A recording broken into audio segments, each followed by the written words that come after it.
Hello, thank you for joining us. This is the Miro Consulting webinar on Java licensing, subscription, and audits.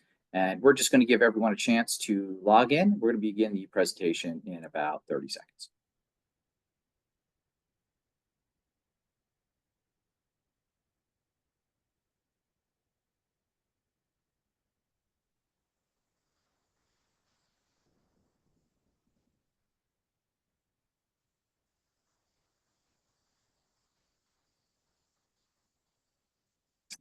Again, thank you for logging in. This is the Miro Consulting presentation on Java licensing, subscriptions, and audits. And we're just going to give it a few more seconds here to make sure everybody gets a chance to log in. You know how these things usually go when you need to log in.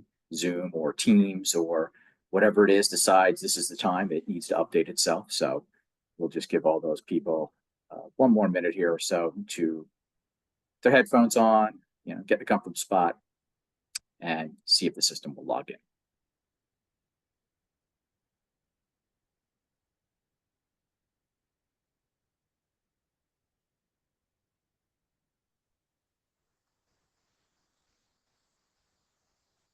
All right, let's begin. My name is Sean Donahue, and I am the VP of Marketing here at Miro Consulting. This is the Miro Consulting webinar on Java licensing, subscriptions, and audits. We've been doing these to inform people of what the rules are for about 3 or 4 years now since Oracle announced all of its changes. So what we're going to do now today is we're going to help you understand what the rules are, how to identify what is a free version versus what is a paid version, and help you avoid getting caught in an audit where you don't have the licensing that you need for what you're using. And if you're like me, the kind of person like me who writes down and scribbles down all the information or takes screenshots, you don't have to worry about that at all. First, we're going to have this up on YouTube after the event, where we'll send you a link and you can review any of it as on your own time. You can send it to colleagues. We'd be more than happy about that. And we're also going to send you a Java licensing guide. And that guide is going to have all the information you're going to see here in this presentation. It's going to have all the charts. It's going to have all the numbers. It's going to have all the different upgrades, everything like that. We're going to take care of you. So just you can relax and just watch it and absorb, and don't worry about having to scribble anything down. And another thing I like to bring up during these is we're not the only ones, obviously, who are trying to help organizations with their Java. We're not the only ones doing webinars. But what I'd like to point out is if you go to any of the others, really take note on how much data they're showing them. We try to make this a very data-driven presentation and not a talk fest.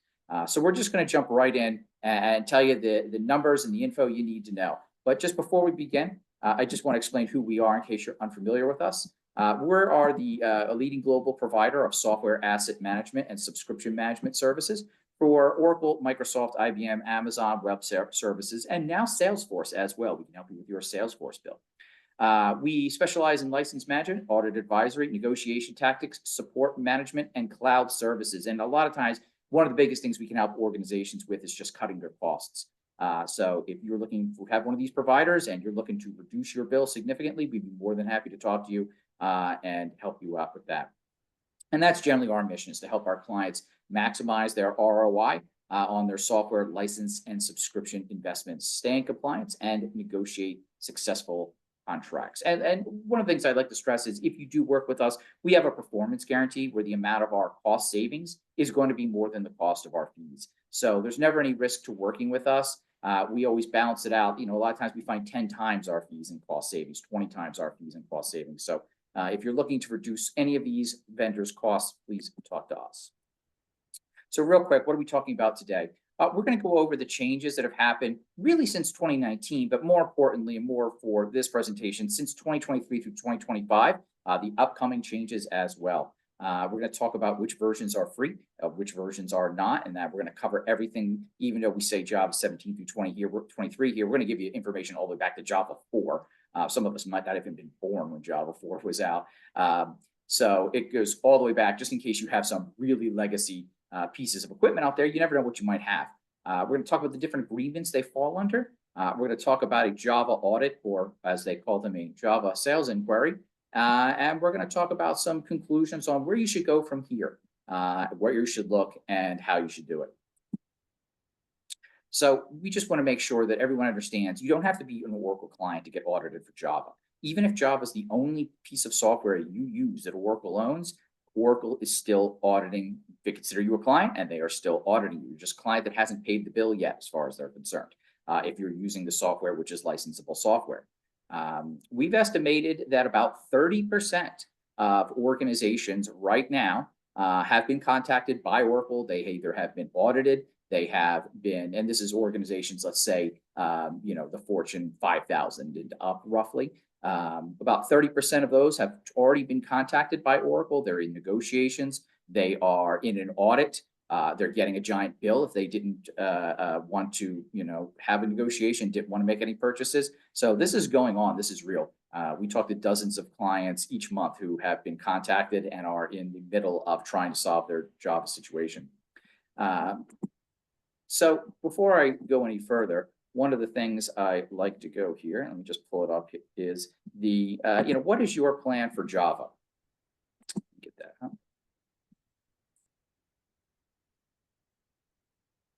So what I like to do here is, ask organizations, make this nice and interactive. What's your plan for Java? And if I always make the promise, if you answer my questions here on screen, I will also answer. We'll send you all the information back at the end of the session, and it won't be just this session. I have been taking these percentages for years now. At this point, we've been asking this question. So if you want to know how your peers are doing, let us know how you're doing. What's your current plan, and we will let you know. What is the industry? What's specifically going on for your industry, for your location?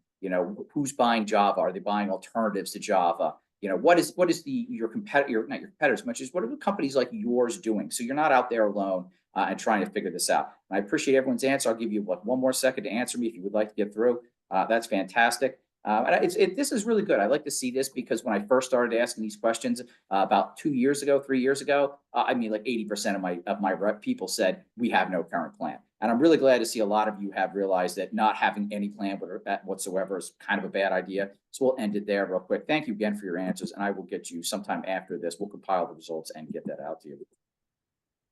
So real quick, what's the most important thing to know about current Java licensing? Well, in 2019, Oracle announced that Java would require a license, but more importantly, in January 2023, they had changed how that licensing worked. And instead of it working like you're used to, where it's like a per processor or per core or something like that, or per thread, different ways that it's machine-based ways. Java is not licensed in a machine-based way. It's licensed in a per employee. And the way it works is if one of your employees is using a licensable Java installation, all of your employees need a Java subscription. And when I say all, I mean it doesn't matter if they don't use Java. It doesn't matter if they use a computer. If they rake leaves outside of the corporate headquarters, Oracle thinks they need a Java license. So it is a per employee metric, not a per use metric or per employee who uses it or per server. So that's one of the most important takeaways because it's very easy for Oracle to go to data brokers and get a real good guess on how many employees your company has. So it makes it very simple for them to know how much money you owe them if they detect you're using a Java install that's paid. And I'm going to tell you how they do it and which ones those are in a minute. And again, I really want to point out, it's all your employees, your part-time, your full-time, your past, your temporary, your agents, your contractors, everyone. Let me tell you, if your dog could log in, your dog would need a license. Yeah, so that's why I joke about it like that, because your dog's already got a name. He's halfway to a named user. It's that many people. It's everyone. So don't think it's just maybe the people who use it or develop it. It's everyone.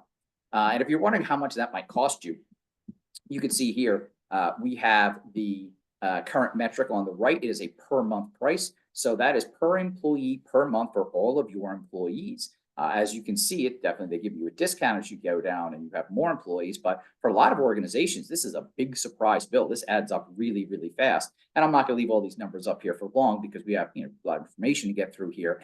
But I'm going to send you this afterwards. You'll have this chart, so don't worry about it. I'll send it over to you so you can calculate it. Not everyone has this. This is only people who didn't sign up for a subscription before they announced the change in 2023. There are organizations who signed up under the old metrics pre-2023, where they used a typical licensing format where it worked under per processor and per named user. So that's out. Some organizations have that. If you have that, you have questions about renewing it, let us know. We can help you with that. But if you're coming in new, you're coming in under current employee metric. And I kind of just talked about this here. If you already had it under the old metrics, right now the rules say you don't need to go under the new metrics. You can renew under your old machine-based metrics. Sometimes the reps are getting this wrong. So your Oracle rep might tell your Java rep, whoever it is, might say, hey, you can't renew under those old ones. You have to go to the new ones. Let me tell you, the rep's not lying. The rep's just is misinformed, doesn't realize it. He may have been told the wrong thing, but we know for a fact that the actual rules is you should be able to renew under the old metric as long as there's nothing unusual going on there. So how does Oracle even know you have Java? Well, it's simple. Java phones home. Java, it's nothing nefarious. Java, like many software programs, in fact, the reason you might use Java is because Java keeps itself up to date unless you stop it. So what that means is Java, as a piece of software, reaches out to the Oracle servers and say, hey, well, you have a security update that I need to know about, because Java is a secure program. And when things get critical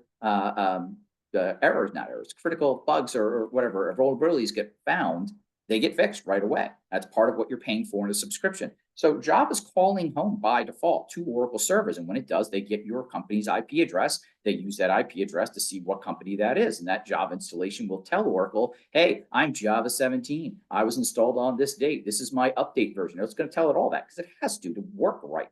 But the side effect of that is Java will call home and kind of tell you, snitch on you. Now, you can turn that off. You can turn the automation off. But if you don't, keep in mind, Java can update itself out of compliance. Or you have one of those users who, when the system says, hey, do you want to upgrade? The user's like, yes, yes, yes, go, go, go. I don't care. I'm not reading. We all have those users. That user will update you right out of compliance for your whole company if you let them. If you want to know how to stop that, let us know. We can talk to you after the fact and help you understand your situation, how to get rid of that, how to control that. But that's something important to know. It's not like it's not like a rogue employee is going to call Oracle and tell them. No, it's all going to happen automatically. So keep that in mind. Now, the new rules apply to Java. Some of the chances with just got way more confusing very recently, just on Java 17 here. But traditionally, it works like this. If you had old Java, so we're going to call that 8 or before, which is very, very old. I mean, these are things that are in sustaining support or extended support only. The version of the update is what determines if it's paid or if it's free. So like update, if you got the first update, you didn't have to pay, but if you got the second update, you do. And I'm going to show you those in a second. But the other old versions of Java is something called Java Web Start. It is related to Java SE. It is still under that subscription thing. I'm not going to get into it because it's not that common, but just if you came here looking for what's the deal with Java Web Start, it fits in with these old ones. So, and we just added 17 to this, but here's the real interesting part. This is why I say you really got to know the exact pieces of data that are important here. So take a look at, let's go with Java 8, because Java 8 is by far of all the old ones here in black, the one you're going to see most often. So Java 8's last free release, let's see if I can put my mouse over here, was 8, and it's called Update 202. And the first paid release is 8 to 11. If you're wondering about the numbers in the middle, they never got released. So if you have 8202 or earlier, you're fine. Doesn't count as being a paid version. But if you have 8 to 11 or later, it will count to being a free version. And all of a sudden, very recently, these were things Java that came out 10, 15 years ago. Now, all of a sudden, Java 17 fits into that model. So Java 17, I'll get into this in a bit, was the most recent free long-term version. As of October 1st of this year, it is no longer a free version. So now, if you have Java 17 with update number 12 or less, still free. If you have 13 or more, it's paid. And again, we'll send you this information, but you can see how trying to manage this, not even because you might have gone in as thinking, well, I'll just figure out which Java version is free and which isn't. It's not even just the version, it's the version and the update. You got to know both. And that's for every machine in your organization. Now, real quick, before we get any further, I just want to, you've seen support pop up on the screen a few times. There are two versions of Java editions. There's the long-term support and the non-long-term support. So the long-term support is you want to install it and forget about it and not have to worry about it for another 5 years, 8 years even. Non-long-term support is the version where you want the most cutting-edge, high-performance version of Java. So if you're here because you're looking to avoid or pay as little as possible, you're not developing, you're not looking for the hottest features, you're looking for the long-term support. So when we go through the rest of this, if that kind of applies to you, you specifically only want to look at the long-term support, because otherwise you'd be migrating every 6 months, and nobody here wants to migrate all their entire Java every 6 months. That would be madness. So keep in mind, you only want the long-term support version. So we highlighted here in yellow that yes, as of October 24, 17, previous long-term support version that was free is now a paid version if you have the latest security updates. So a lot of people come in asking, okay, then what's my next long-term free version? And that's going to be 21. And that'll get you all the way up to September of 2026, as long as you don't meet any other criteria for making it paid. We'll get into that in a second. So if you're just looking at versions and you're just looking at update numbers, 17 update 13 is now paid. And now if you want the latest version that's long-term and not paid, you're looking for Java 21. And that will get you about a year and a half, year and 9 months more of clearance. Then you're going to have to migrate again or pay for a Java subscription. So keep that in mind, that any costs you might save on not buying a subscription, you might lose in continually migrating and checking to see if you have the right version. It's a trade-off. Only your team's going to know what's right for you. But keep in mind, there is a trade-off there to continual migration, as we call it, or never-ending migration. And then after that, we're looking all the way out to Java 25. I didn't include it in my earlier slides because technically it's not released yet. It may never get released, you don't know. But in theory, the roadmap says the next long-term release after 21 is going to be number 25. And again, we'll send you this right after. So remember I said, those are the updates and those are the versions of Java you need to know whether it's free or paid. Well, there's another layer on top of that. You can't be using any of these features. So these are what's called the commercial features. If you're using a commercial feature, it automatically becomes a paid version.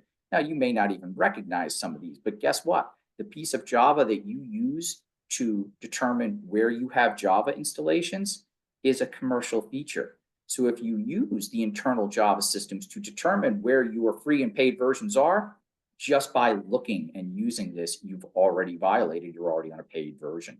So keep in mind, even if you get those other two parts right, you use any of these additional features, you're a paid customer again, you require licenses.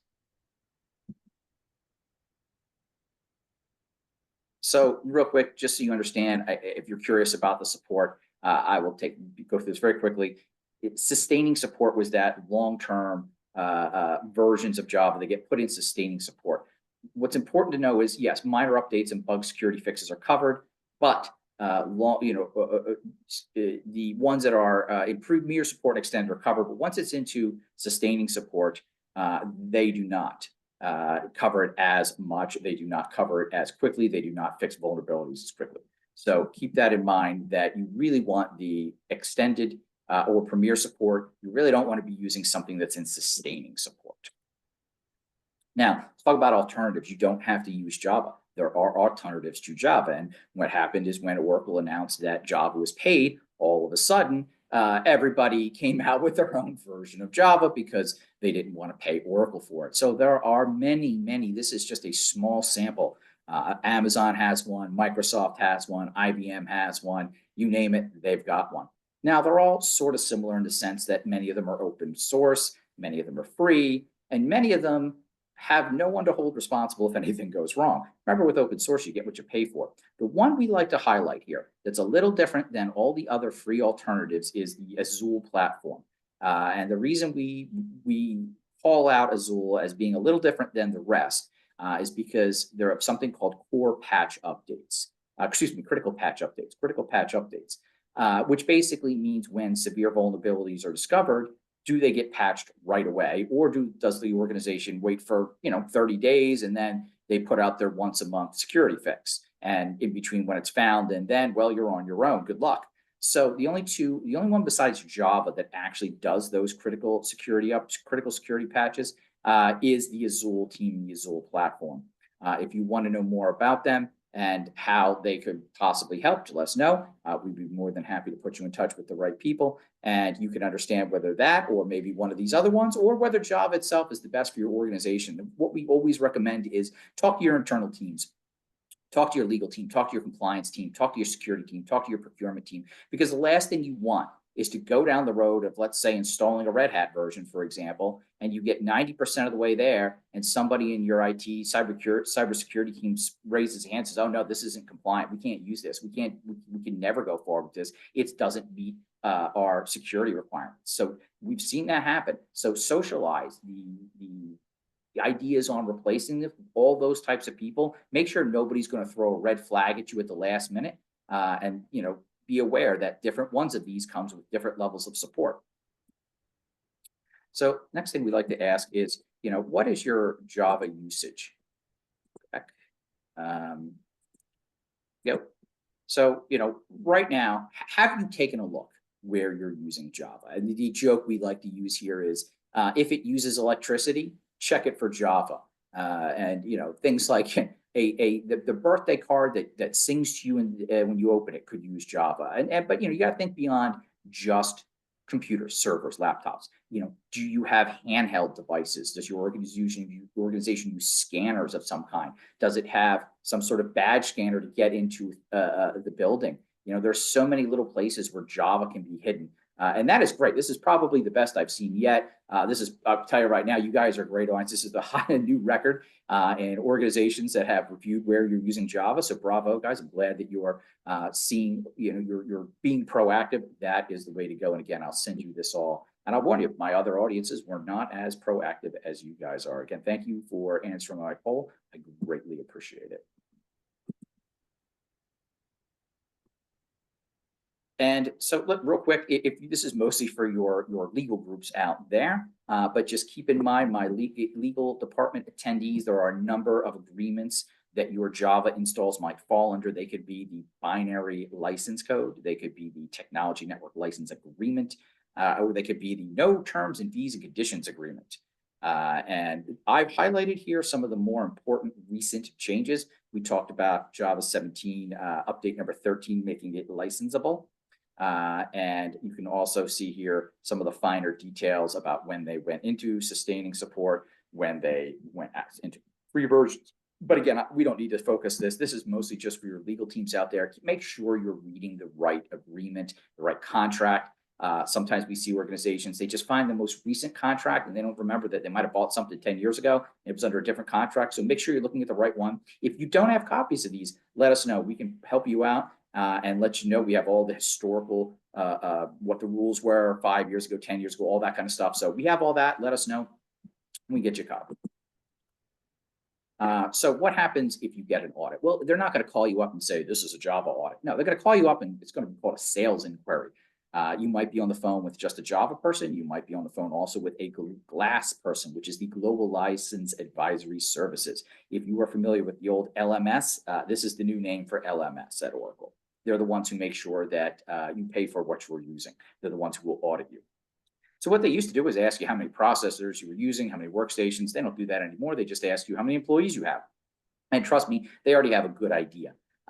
So they want to see what's the most current count. And once they know how many employees you have, they assume every one of them needs a Java license, and they'll let you know how much you owe.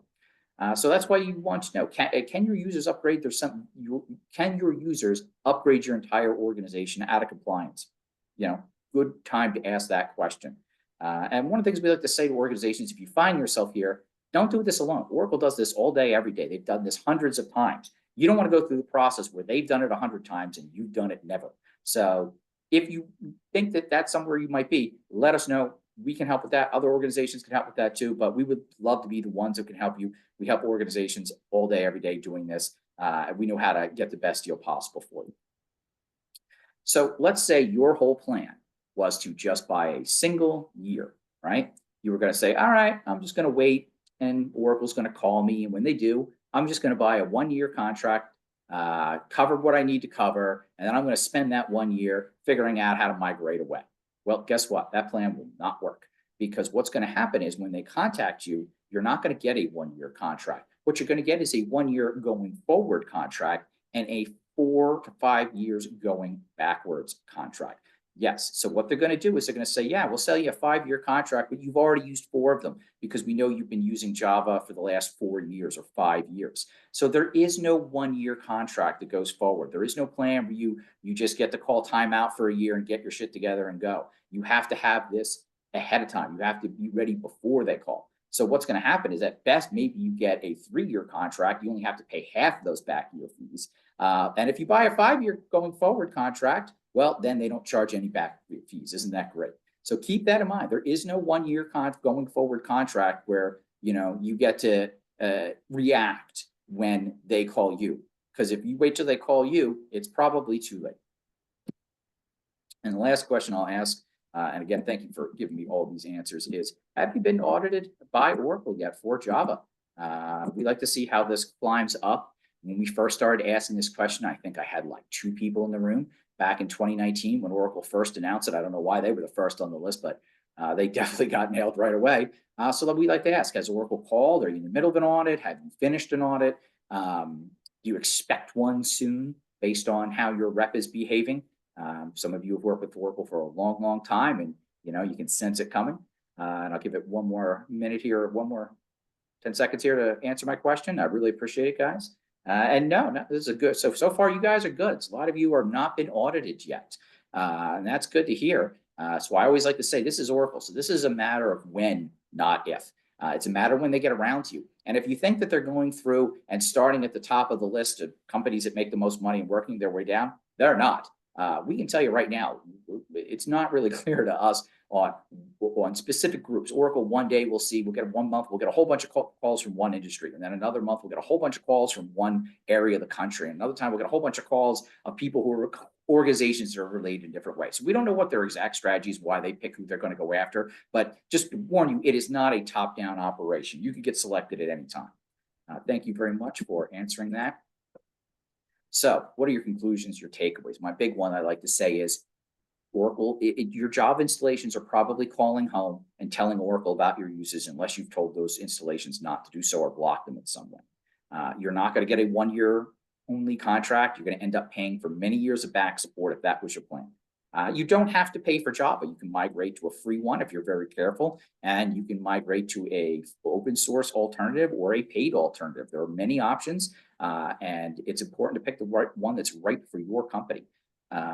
And keep in mind, like I said, there are many, many ways to end up being needing a paid subscription, whether that's the version you're using, the update you're using, or the features you're using.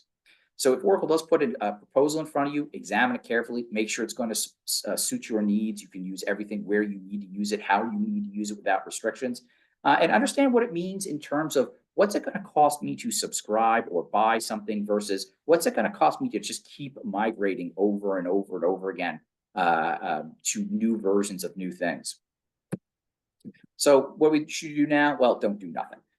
What you should absolutely do is look at where you have it, make a plan. You should be aware how you have Java, how you're using it, know your alternatives, know your settings, and get expert help. Oracle's got people doing this all day, every day. You can have the same sort of expert representation. And with that, I will give the questions on the floor, and I'll give one of the questions we got during the process of, I'm actually on time. Give one of the questions we got during the registration process is essentially, what if I bought something from Oracle?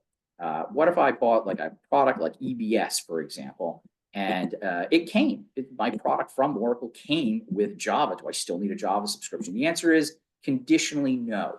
You don't need it for the usage of that product. So if that product, let's say EBS as an example, it came packaged with Java. If that is the only thing you are using Java for in your entire company, no, you do not need an additional Java subscription. In practice, I don't think we've ever found anybody who didn't have a Java installation somewhere, somehow doing something on a server, on a machine, on a laptop, on a scanner, something. It's always lurking.